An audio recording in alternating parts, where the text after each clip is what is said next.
নদী পার হতে গিয়ে ইউটিউবার অরবিন্দ মণ্ডল বিপদে পড়ে গেল। ওনার ছেলে বৌমা একসাথে থাকলে ঝগড়া মারাপিট লেগে যায়, আবার শাশুড়ি বৌমা একসাথে থাকলে দাঙ্গা বেঁধে যায়।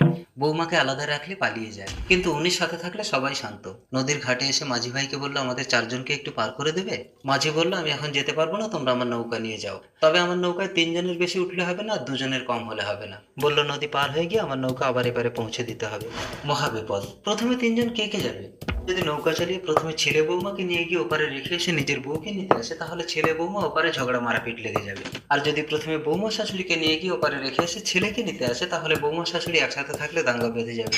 আবার বৌমাকে একা রেখে প্রথমে মা ছেলেকে নিয়ে ওপারে গেলে বৌমা পালিয়ে যাবে।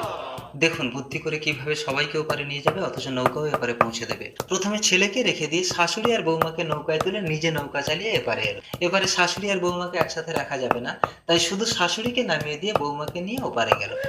ওপারে গিয়ে ছেলে আর বৌমাকে নৌকায়